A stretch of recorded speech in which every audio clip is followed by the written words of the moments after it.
I'm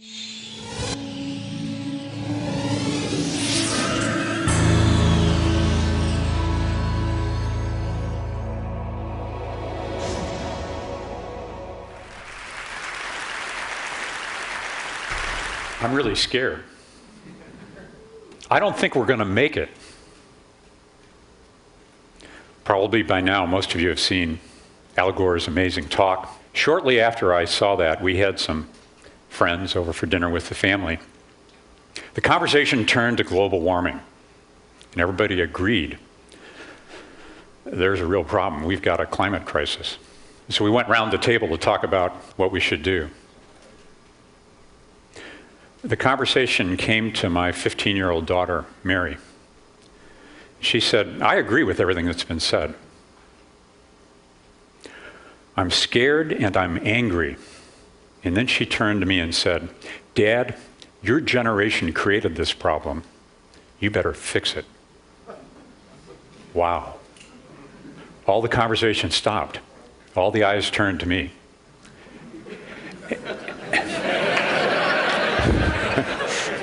I didn't know what to say. Kleiner's second law is there is a time when panic is the appropriate response. And we've reached that time. We cannot afford to underestimate this problem. We face irreversible and catastrophic consequences. We must act, and we must act decisively. I got to tell you, for me, everything changed that evening. And so my partners and I, we set off on this mission to learn more and to try to do much more. So we mobilized, we got on airplanes, we went to Brazil, we went to China and to India, to Bentonville, Arkansas, to Washington, D.C., and to Sacramento. And so what I'd like to do now is tell you about what we've learned in those journeys. Because the more we learned, the more concerned we grew. You know, my partners at Kleiner and I were compulsive networkers, and so when we see a big problem or an opportunity, like avian flu or personalized medicine, we just get together the smartest people we know. For this climate crisis, we assembled a network really of superstars, from policy activists to scientists and entrepreneurs and business leaders, 50 or so of them. And so I want to tell you about what we've learned in doing that and 4 lessons I've learned in the last year. The first lesson is that companies are really powerful, and that matters a lot. This is a story about how Walmart went green and what that means. 2 years ago, the CEO, Lee Scott, believed that green is the next big thing. And so Walmart made going green a top priority. They committed that they're going to take their existing stores and reduce their energy consumption by 20% and their new stores by 30%, and do all that in 7 years. The 3 biggest uses of energy in a store are heating and air conditioning, then lighting, and then refrigeration. So look what they did. They painted the roofs of all of their stores white. They put smart skylights through their stores so they could harvest the daylight and reduce the lighting demands. And third, they put the refrigerated goods behind closed doors with LED lighting. I mean, why would you try to refrigerate a whole store? These are really simple, smart solutions based on existing technology. Why does Walmart matter? Well, it's massive. They're the largest private employer in America. They're the largest private user of electricity. They have the 2nd largest vehicle fleet on the road. And they have one of the world's most amazing supply chains, 60,000 suppliers. If Walmart were a country, it would be the 6th largest trading partner with China. And maybe most important, they have a big effect on other companies. When Walmart declares it's going to go green and be profitable, it has a powerful impact on other great institutions. So let me tell you this, when Walmart achieves 20% energy reductions, that's going to be a very big deal. But I'm afraid it's not enough. We need Walmart and every other company to do the same. The second thing that we learned is that individuals matter, and they matter enormously. I've got another Walmart story for you, okay?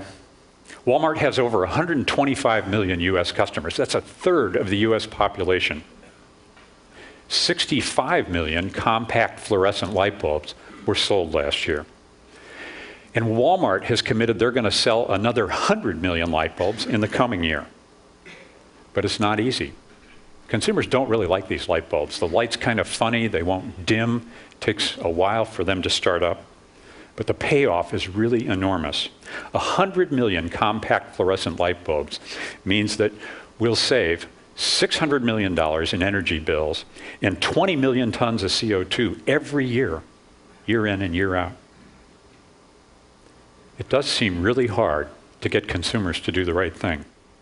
It is stupid that we use 2 tons of steel, glass, and plastic to haul our sorry selves to the shopping mall. It's stupid that we put water in plastic bottles in Fiji and ship it here.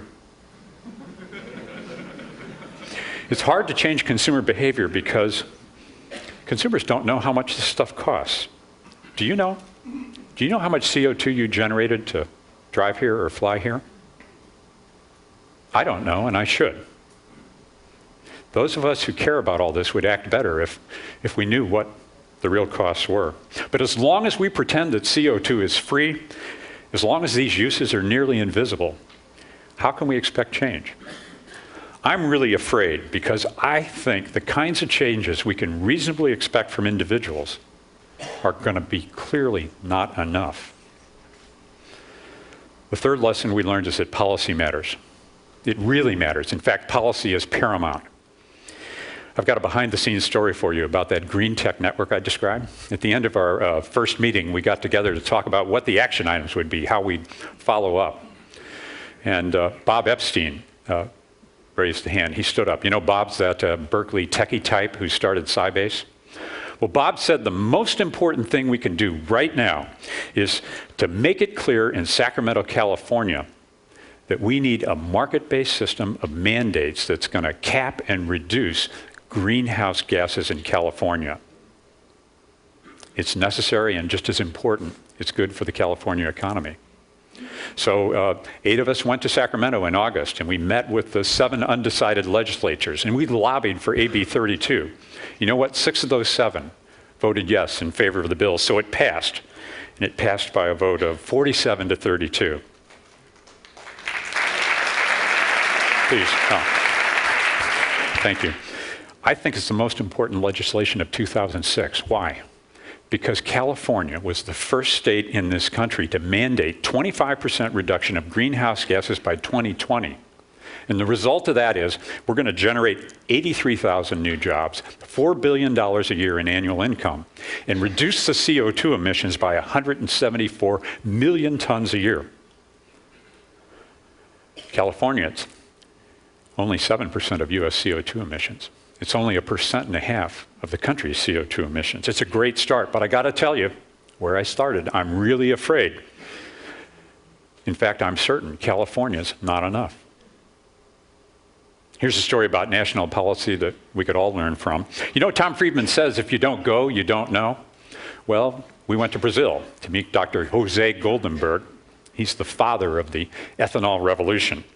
He told us that Brazil's government mandated that every gasoline station in the country would carry ethanol.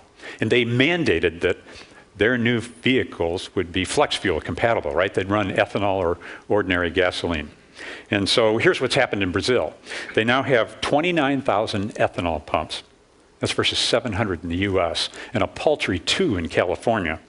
And in 3 years, their new car fleet has gone from 4% to 85% flex fuel. Compare that to the US. 5% are flex fuel. And you know what? Most consumers who have them don't even know it. So what's happened in Brazil is they've replaced 40% of the gasoline consumed by their automotive fleet with ethanol. That's $59 billion since 1975 that they didn't ship to the Middle East. It's created 1 million jobs inside that country, and it's saved 32 million tons of CO2. It's really substantial. That's 10% of the CO2 emissions across their entire country. But Brazil's only 1.3% of the world's CO2 emission. So Brazil's ethanol miracle, I'm really afraid, is not enough. In fact, I'm afraid all of the best policies we have are not going to be enough. The fourth and final lesson we learned is about the potential of radical innovation. So I want to tell you about a tragic problem and a breakthrough technology. Every year, 1.5 million people die of a completely preventable disease. That's malaria. 6,000 people a day. All for want of $2 worth of medications that we could buy at the corner drugstore. Well, $2 is too much for Africa. So a team of Berkeley researchers with $15 million from the Gates Foundation is engineering, designing a radical new way to make the key ingredient called artemisinin. And they're going to make that drug 10 times cheaper. And in doing so, they'll save 1 million lives, at least 1 million lives a year, 1 million lives. Their breakthrough technology is synthetic biology. This leverages millions of years of evolution by redesigning bugs to make really useful products. What you do is you get inside the microbe, you change its metabolic pathways, and you end up with a living chemical factory.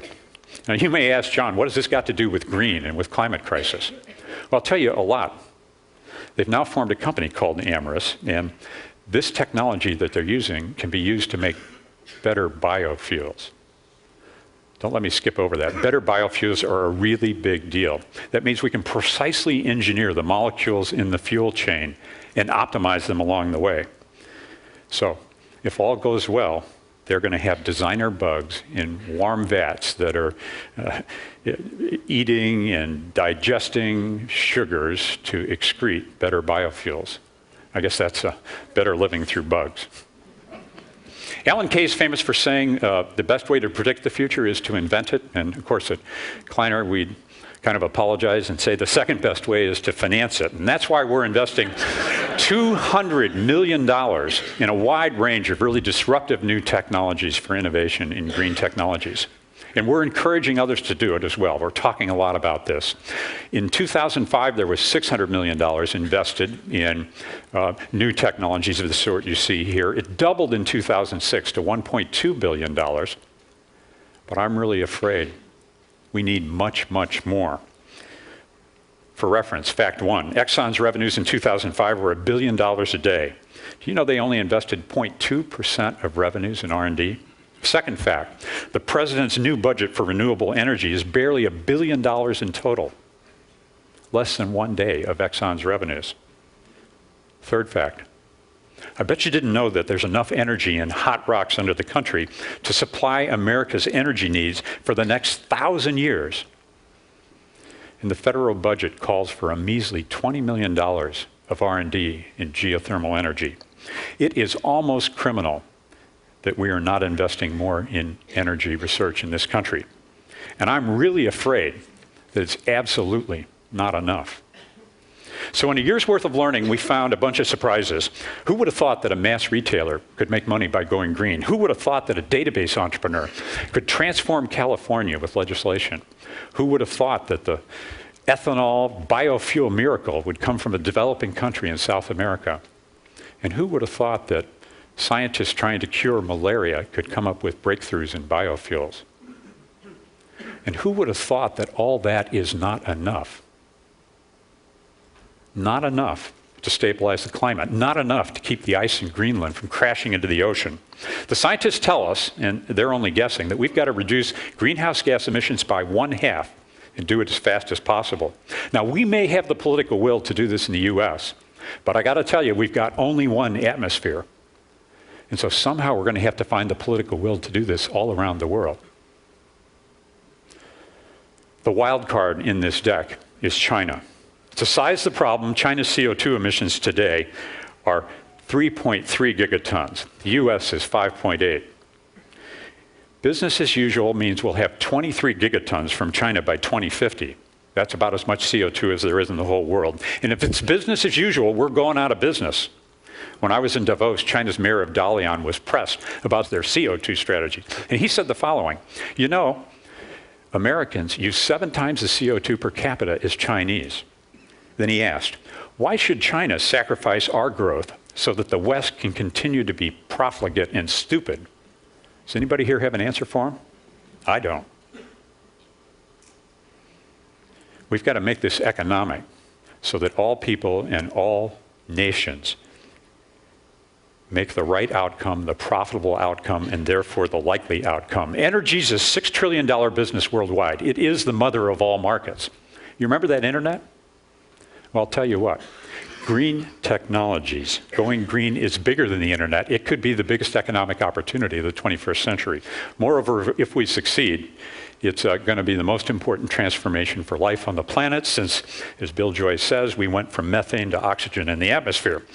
Now, here's the hard question. If the trajectory of all the world's companies and individuals and policies and innovation is not going to be enough, what are we going to do? I don't know. Everyone here cares about changing the world and has made a difference in that one way or another. So our call to action, my call to you, is for you to make going green your next big thing, your gig. What can you do? You can personally get carbon neutral. Go to climatecrisis.org or carboncalculator.com and buy carbon credits. You could join other leaders in mandating, lobbying for mandated cap and trade in U.S. greenhouse gas reductions. There's 6 bills right now in Congress. Let's get one of them passed. And the most important thing you could do, I think, is to use your personal power and your Rolodex to lead your business or your institution in going green. Do it like Walmart. Get it to go green for its customers and its suppliers and for itself. Really think outside the box. Can you imagine what it would be like if Amazon or eBay or Google or Microsoft or Apple really went green and you caused that to happen? It could be bigger than Walmart. I can't wait to see what we TEDsters do about this crisis. And I really, really hope that we multiply all of our energy, all of our talent, and all of our influence to solve this problem.